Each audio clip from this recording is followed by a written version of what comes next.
It's hard to imagine that Hollywood hasn't jumped all over this. You would think it would be box office gold because it's part Spartacus and part Braveheart and part Amistad and part Glory with a little bit of Dances with Wolves thrown in. A story decades long of oppression and freedom fighting. I don't understand why there hasn't been more attention to John Horse and the Black Seminoles, but hopefully we can correct this.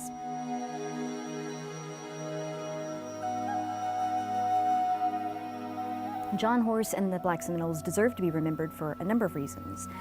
They created the largest haven in the U.S. South for runaway slaves. They led the largest slave revolt in U.S. history. They secured the only emancipation of rebellious slaves prior to the U.S. Civil War, and they formed the largest mass exodus of slaves across the United States, moving from the Florida Everglades through Indian Territory, what would become Oklahoma, eventually locating in Mexico, where they secured title to their own land. It's a remarkable story. It's overlooked not just by filmmakers, it's not well known in popular culture, and in fact it's been overlooked by historians of slavery, if you can believe it. In the early 18th century, two groups in particular fled the colonial South into Spanish Florida, into the Everglades. One of these groups were Seminoles, who were migrating from the various colonies, just trying to avoid white encroachment, basically, trying to move someplace that white colonists weren't. And the other group was runaway slaves, people who were fleeing and trying to create a free life for themselves. Both were welcome in Florida, and in fact, the Spanish crown offered runaway slaves their freedom if they would defend the land for the crown, for the Spanish. So a mixed society emerged in the Everglades of intermarriage, family intermingling between these runaway slaves and the Seminoles. And in fact, the first legally sanctioned black free town in the North American continent was in the Spanish Florida Everglades. After the American Revolution, people living in the southern states didn't really like living that close to a large armed population of former slaves, particularly when they were in league with the local Native American nation, the large armed group of free Seminoles. And they knew that their own slaves felt free to run away and be harbored by this group. They knew that they were welcomed. And so from George Washington's administration on, there was questions of what do we do about the problem of the Florida Everglades. In 1818, this was James Monroe's administration, General Andrew Jackson actually moved into Florida, invaded it, not authorized to do so. He was actually pursuing justice against those who'd attacked Fort Scott in Georgia, but he did it anyway. He went into Florida and claimed it for the United States.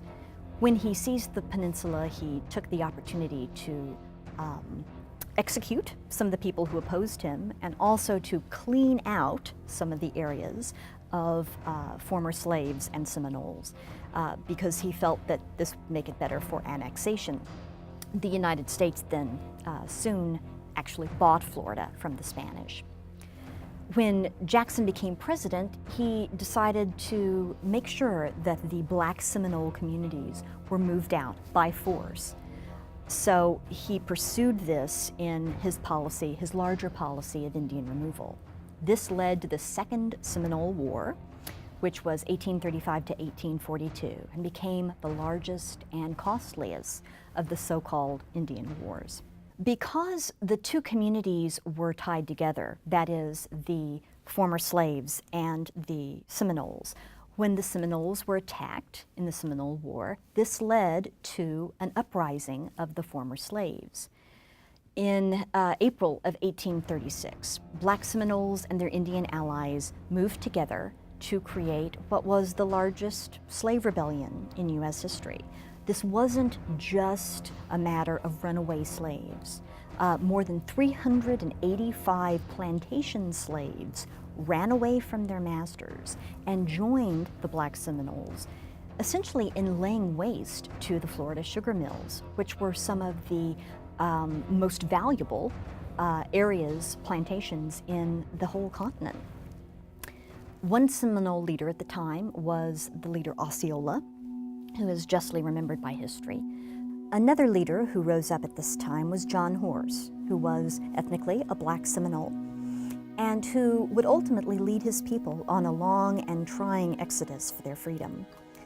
In 1838, John Horse and the Black Seminoles agreed to stop fighting the U.S. government in exchange for moving to what was then considered to be Indian Territory, which is now today the state of Oklahoma, and for legal recognition of their freedom. So despite the fact many of them were runaway slaves, they would have the opportunity to start over again as free individuals.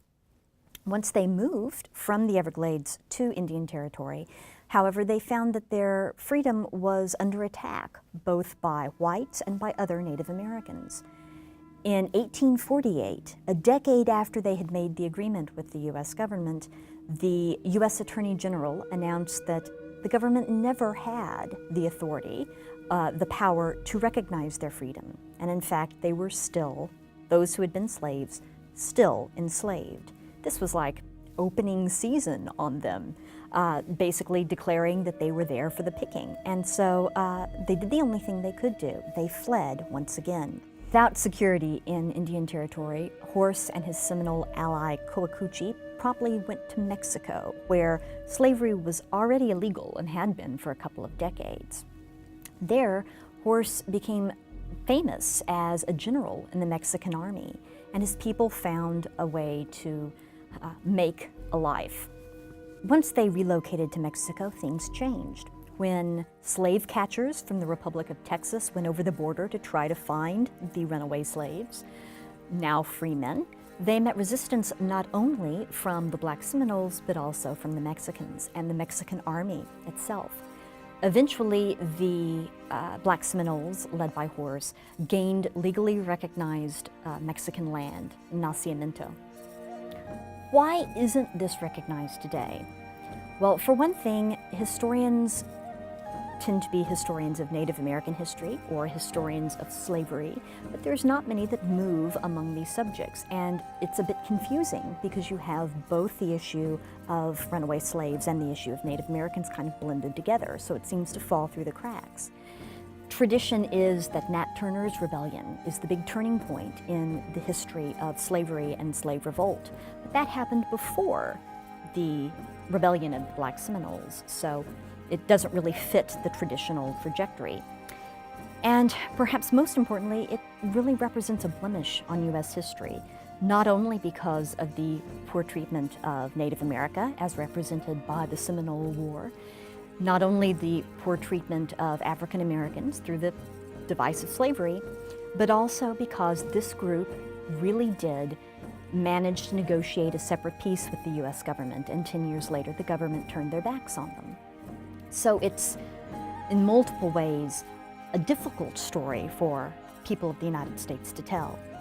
But it's worth remembering that a community of freedom fighters trekked from Florida to Oklahoma to Mexico and found ultimately peace and freedom and prosperity in lives that they could direct as their own. I recommend highly the website johnhorse.com for more information.